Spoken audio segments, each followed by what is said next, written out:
আজকের পৃথিবীতে বেশিরভাগ মানুষ দুই জায়গায় বাস করে। একটা হলো অতীতের স্মৃতি, আর একটা হলো ভবিষ্যতের চিন্তা। কিন্তু খুব কম মানুষ আছে যারা বর্তমান মুহূর্তে সত্যি সত্যি বাঁচে। একার্ট টলি তার বিখ্যাত বই পাওয়ার অব নাওতে বলেছেন, মানুষের জীবনের প্রায় সব দুঃখের মূল কারণ হলো আমাদের মন। আমাদের মন সব সময় কিছু না কিছু ভাবতে থাকে, কখনো অতীতের ভুল নিয়ে আফসোস, আবার কখনো ভবিষ্যতের অনিশ্চয়তা নিয়ে ভয়। এই দুই চিন্তার মাঝখানে আমরা ভুলে যাই একটা জিনিস, এই মুহূর্তটাই আসল জীবন।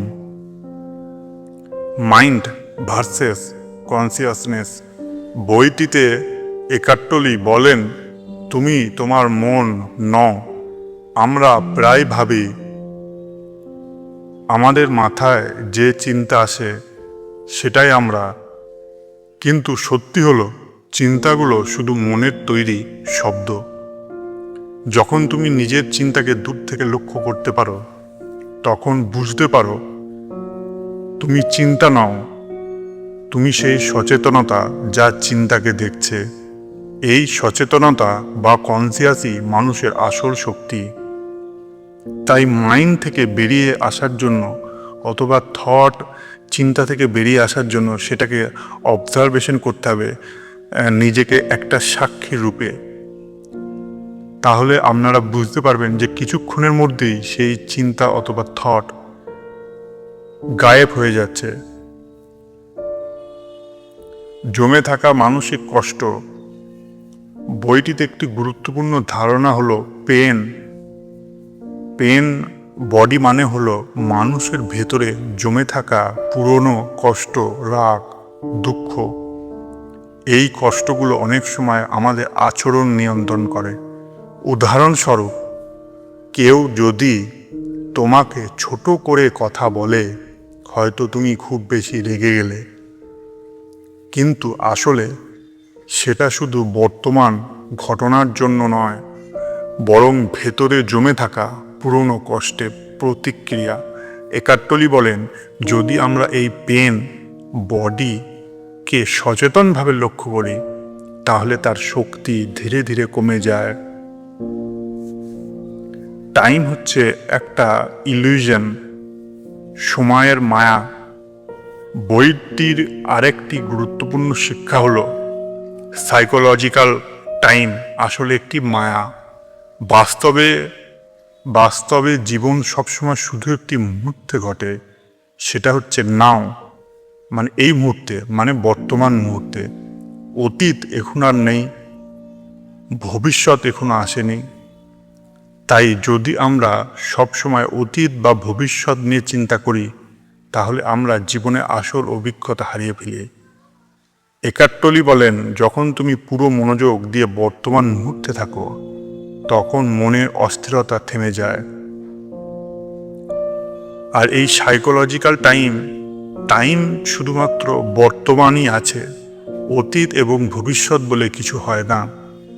তার কারণ, আজ যে তুমি সূর্যোদয় ও সূর্যাস্ত দেখলে, এবং আজকে তুমি দেখলে যে দিন হলো এবং তারপর রাত হলো, তুমি ভাবছো এটা তো একটা দিন কেটে গেল, কিন্তু এটা এরকম হয় না।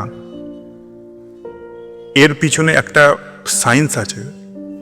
সূর্য মাঝে স্থির এবং পৃথিবী চারিদিকে ঘুরছে, যার জন্য দিন অথবা রাত হচ্ছে, যার জন্য তোমার মনে হচ্ছে যে একটা দিন চলে যাচ্ছে বা একটা রাত চলে যাচ্ছে, তাহলে অতীত এসে যাচ্ছে অথবা ভবিষ্যতে আমরা পরের দিনটা হব। কিন্তু এটা সম্পূর্ণভাবে সাইকোলজিক্যাল টাইম, মানে তোমার মনের তৈরি করা টাইম। এর পিছনে এক সায়েন্স আছে।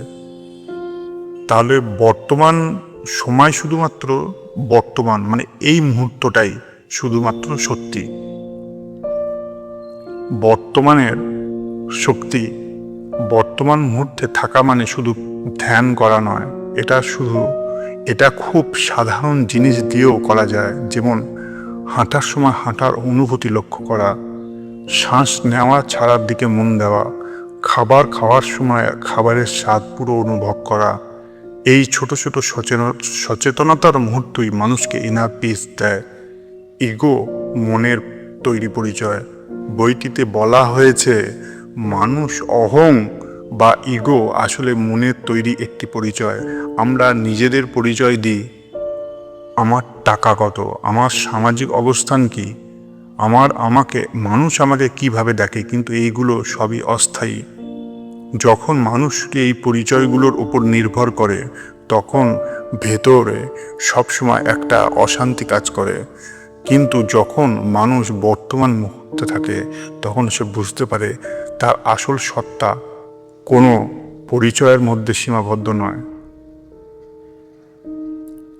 গ্রহণ করার শক্তি, অ্যাকসেপ্টেন্স। একার্ট টলি বলেন জীবনে শান্তি পাওয়ার একটা বড় উপায় হলো বর্তমান পরিস্থিতিকে গ্রহণ করা। এর মানে এই নয় যে তুমি কিছু পরিবর্তন করার চেষ্টা করবে না, বরং এর মানে হলো তুমি পরিস্থিতির বিরুদ্ধে ভেতরে ভেতরে লড়াই করবে না, কারণ মানসিক প্রতিরোধই মানুষের কষ্ট বাড়িয়ে দেয়। ফাইনাল মেসেজ এটাই, দ্য পাওয়ার অব নাও। বইটির মূল শিক্ষা খুব সহজ। অতীত নিয়ে আফসোস নয়, ভবিষ্যৎ নিয়ে অযথা ভয় নয়, এই মুহূর্তেই পুরোপুরি বাঁচা। যখন মানুষ বর্তমান মুহূর্তে সচেতনভাবে থাকে তখন তার মন শান্ত হয়, ভয় কমে যায় আর জীবনের প্রতি গভীর আনন্দ তৈরি হয়। একার্ট টলির মতে true peace is not found in the future, it is found only in the now. মানে সত্যি শান্তি এটা ভবিষ্যতে খুঁজে পাওয়া যায় না বা অতীতে খুঁজে পাওয়া যায় না, এটা খুঁজে পাওয়া যায় একমাত্র এখন। সবাইকে ধন্যবাদ। যদি এই ভিডিওটি ভালো লেগে থাকে তাহলে লাইক এবং কমেন্ট, সাবস্ক্রাইব করতে ভুলবেন না। আর এইরকম আরও ভিডিও পাওয়ার জন্য আমাদের চ্যানেলটিকে সাবস্ক্রাইব করে রাখুন। সবাইকে অনেক অনেক ধন্যবাদ।